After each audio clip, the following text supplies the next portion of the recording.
The movie starts with flight attendants Jenny and Paula preparing for their upcoming trip at an airport in Los Angeles. As they go through their routine, Captain Forrest and his co-pilot Wilsey engage in casual conversation with them. They soon realize that the flight will have only a handful of passengers due to the stormy weather. Meanwhile, Wilsey, feeling under the weather, takes some medicine to ease his symptoms. Shortly after, the attendants begin greeting the evening's passengers. Among them is George, a teenager who frequently travels alone and prefers his space. Then there's Bev, who is accompanying her husband, Dr. Kingston, a man whose Parkinson's disease has left him unable to move or speak. Army medic Shyla appears visibly anxious about flying, while Louise sits back and relaxes with her pet cat. Expecting parents Niall and Susan are noticeably germ-conscious, carefully sanitizing their seats before settling in. Foreign travelers Vorst and Nika, though excited for their journey, struggle with speaking fluent English. Henry, another passenger, has brought along a cage full of hamsters. When Ralph, another traveler, offers to assist in storing the cage, he gets bitten in the process.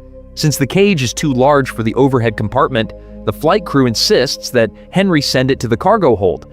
Meanwhile, businessman Preston keeps sneezing, appearing to be suffering from the same illness affecting Wilsey. Once the plane finally takes off, Jenny reminds Niall to put away his phone, but he refuses. This leads to Henry stepping in, demanding that Niall comply. Tensions rise and the two men exchange heated words. Jenny quickly intervenes, warning them that their behavior could lead to arrest upon landing if they don't calm down.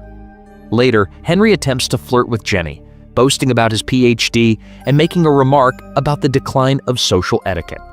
As the flight progresses, Henry tunes into the news and sees that the Center for Disease Control, CDC, has quarantined an apartment building in Los Angeles. Meanwhile, Ralph begins feeling unwell and asks for some water while staring at the bite wound on his thumb. Jenny notices his strange posture and approaches him, but before she can react, he suddenly vomits all over her, his mouth foaming as he panics and demands to get off the plane. Jenny and Paula quickly attempt to assist him, unaware that Louise's cat has started sneaking around, licking the infected vomit off the floor. Jenny rushes to clean herself up, but just then Ralph charges down the aisle, violently pushing her to the ground. Desperate, he pounds on the cockpit door, demanding the plane be stopped. Following safety protocol, Wilsey locks the door while Captain Forrest urgently alerts ground control about the unfolding crisis. Henry tries to restrain Ralph, but the effort proves futile. He is easily overpowered. George steps in to help, but he too is quickly taken down. The situation spirals further out of control, leaving the passengers and crew in a growing state of panic. Preston, George, Paula, and Shyla join forces with Henry to subdue Ralph, eventually managing to knock him out. They quickly secure his wrists with plastic restraints.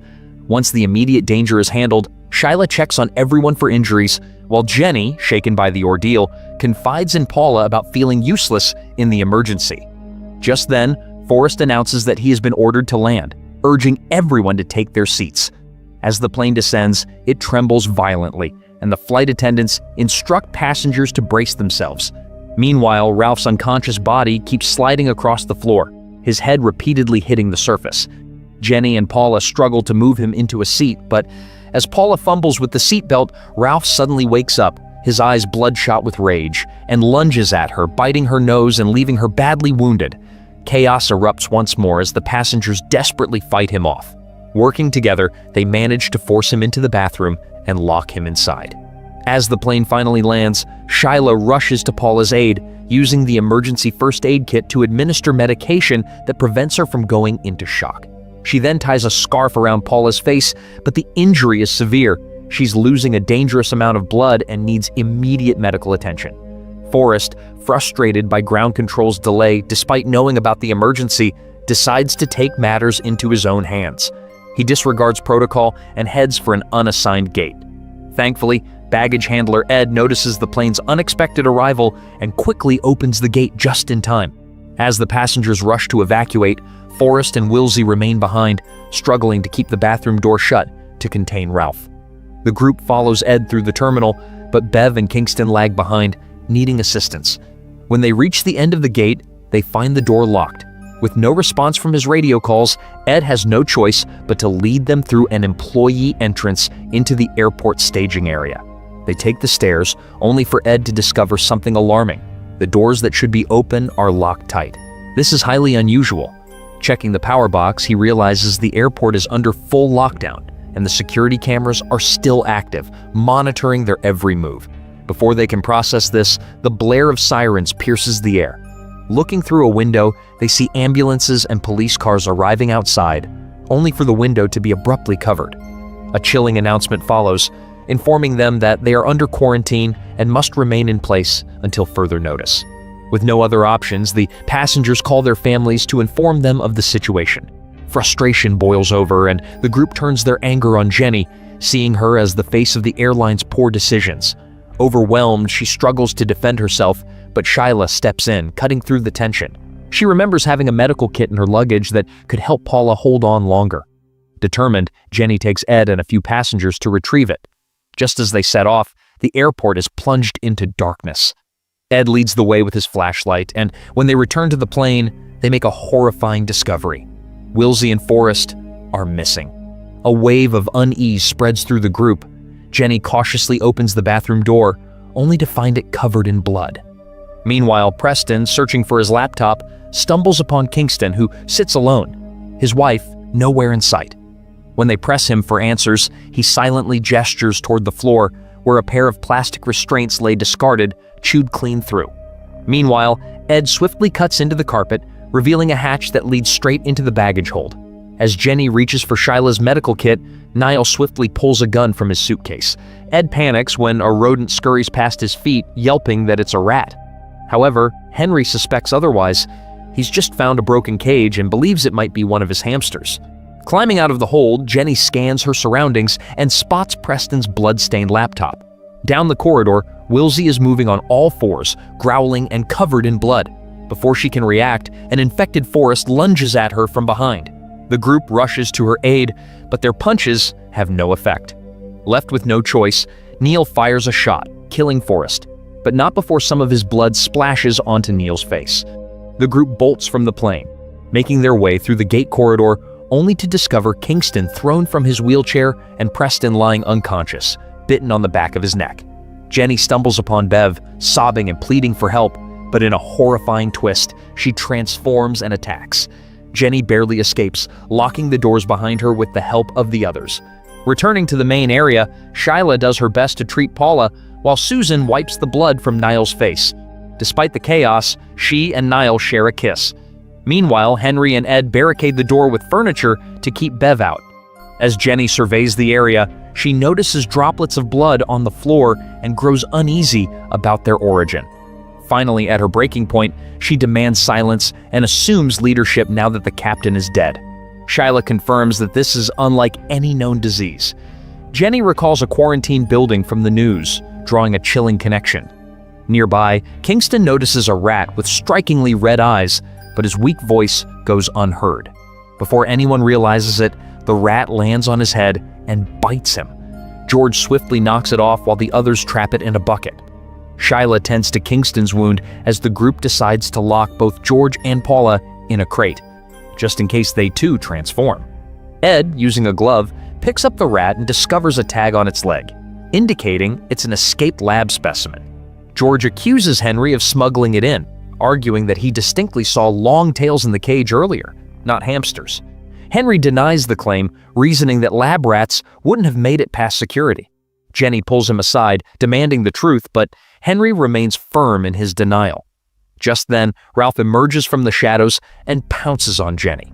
Henry struggles to pull him off, but Ralph's strength is overwhelming. The others hear her screams and rush to her aid, eventually strangling Ralph with a hose. Amidst the chaos, Ed receives a radio message. The CDC has arrived. Excited, the group gathers at the door, expecting rescue. However, instead of leading them out, 4 officers enter, guns raised. They confiscate Niall's weapon and take the rat before proceeding to inject Kingston and Paula with unknown substances. When the group demands an explanation, the officers insist it's protocol. Skeptical, everyone hesitates to comply. To ease tensions, Louise volunteers to go first, but before the injection is administered, her cat suddenly bites her neck and bolts. An officer opens fire, missing every shot. At that moment, Kingston fully transforms and attacks, biting one of the officers. In response, the others gun him down. They attempt to evacuate their injured comrade, only to find the exit locked. Desperate, they shoot their way out and flee, but Vorst seizes the opportunity to escape along with them. The moment they step outside, police open fire, killing everyone except one injured agent. The group drags him back inside just as the sounds of the infected grow louder. They scramble into a container for safety. Inside, Susan suddenly stops, staring at Niall. He's foaming at the mouth. Panic sets in, and the others pull her inside just in time. Once the container is sealed, Shyla points out a disturbing detail. Each injection had a different color, meaning whatever was in them wasn't uniform. Henry, now armed with a gun, corners the injured officer and demands answers. The officer confesses he isn't with the CDC, but instead belongs to the CBDT, Chemical Biological Domestic Terrorism, a covert agency under Homeland Security. A few hours ago, one of their units investigated an apartment in LA that had gone silent. In its attic, they uncovered a bioterror lab run by a cult attempting to create a cure. However, the so-called cure only worsened the infection, and now this group was unknowingly part of a human trial. Realizing the truth, the officer takes Henry's gun and turns it on himself. Nika breaks down in hysteria. Meanwhile, Ed remembers that this terminal has an old drainage tunnel prone to flooding.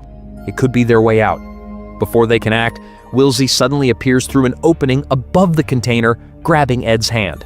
Henry tries to shoot him, but discovers he's out of bullets. Thinking quickly, Ed shouts for George to activate a mechanism that lifts the container, crushing Wilsey against a beam. With Wilsey dead, the group rushes forward, only to realize Henry is missing. At the rear, Nika is abruptly dragged away. The others, gripped with fear, hurry up the stairs. Jenny stumbles, coming face to face with Paula, now fully transformed. A painful reality sets in. Her friend is gone. Fighting through grief, she uses a wrench to defend herself, ultimately forcing Paula off the platform to her death. The group finally reaches an office, scouring blueprints for a path to the drainage tunnel.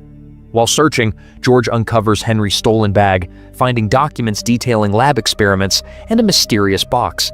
Before they can investigate further, Susan and Niall, both infected, attack. Henry returns just in time, shooting them both dead. Ed notices something alarming. Henry has been bitten. Seizing the opportunity, George opens the box, revealing a stash of medicine and a syringe. Henry finally comes clean. He smuggled the rats in and is part of the cult the officer mentioned. Their mission? To cleanse the world of humans whose violence and destruction have spiraled out of control. Holding the group at gunpoint, Henry demands the antidote. When George hesitates, Ed lunges at Henry in a desperate attempt to stop him, only to be shot dead. With fear gripping them, the others hand over the antidote.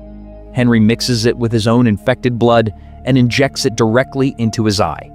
He then reveals the cult has operatives planted within various organizations. That's how he managed to sneak the rats past security. Now emboldened, Henry prepares to leave, taking George as his hostage. Jenny tries to stop Henry, but he knocks her down and flees with both the child and the blueprints. Dizzy from the blow, Jenny struggles to get up, while Shyla takes off in pursuit. A few minutes later, Jenny regains her footing and stumbles out, only to come face to face with an infected Preston. A frantic chase begins, with Preston nearly grabbing her. Acting fast, Jenny kicks him away and lures him toward a machine, where she slams a hatch lid onto his head repeatedly until he is lifeless. Determined to find George, Jenny presses on, but when she spots a fully transformed Nika nearby, she is forced to take another route.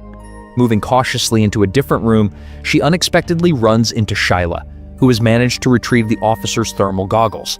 Handing them over, Shyla reveals she's been bitten and urges Jenny to focus on saving George while she creates a distraction. Without hesitation, Shyla heads back to the main hall, making loud noises to draw the remaining infected toward her. The creatures quickly swarm her as Jenny pushes forward. Jenny soon comes across a hole in the wall, evidence that Henry must have broken through in pursuit of the tunnel. Just as she's about to crawl inside, Louise attacks her.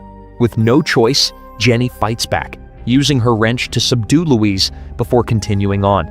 Moving through the narrow passage between walls, she notices fresh blood droplets on the ground, visible through the goggles. Her nerves spike when she sees movement ahead, but it turns out to be harmless mice, not the lab rats she feared. Following the blood trail, Jenny eventually finds the blueprints and Henry's discarded shirt near a ladder leading into the drainage tunnel. Peering down, she spots George, who warns her that the antidote failed. Henry has transformed. Ignoring his warning, Jenny descends. As she lands, a drop of blood splashes onto her goggles. Before she can react, Henry lunges from the shadows, attacking her with brute force and knocking the goggles from her face. He throws her around violently, but before he can finish her off, George, now wearing the goggles, picks up a gun and fires at Henry, bringing him down. Seizing the moment, Jenny retrieves the goggles and, wielding her wrench, delivers a final crushing blow to Henry's skull. Just then, flames erupt from the hatch, an unmistakable sign that the teams outside have begun incinerating the terminal. Their escape route is blocked, but Jenny spots a baggage tunnel. She kicks down the lid, revealing a way out. George hesitates, afraid to go in, but Jenny hands him the goggles, reassuring him it's the safest way forward. With explosions booming in the distance, the pair moves as quickly as they can. Before long, exhaustion takes its toll on Jenny, and she begins to feel the infection creeping in. She stops, overcome by nausea, and vomits. George notices and realizes what's happening, but he refuses to leave her behind. Wanting to keep his hope alive, Jenny agrees to push forward. Eventually, they reach the tunnel's exit, only to find it blocked by metal bars. George, being small enough, slips through with ease. But when he turns back, Jenny has already transformed. Snarling, she reaches for him through the bars, but she's too large to squeeze through. Thinking fast, George frees himself by slipping out of his jacket and escapes. As dawn breaks, George finally emerges from the airport alive and free. Elsewhere, Louise's cat also finds its way out, disappearing into the city. And just like George fought his way to survival, you can help this channel thrive by hitting that like button and subscribing. Turn on notifications so you never miss out on more thrilling movie breakdowns. See you in the next one.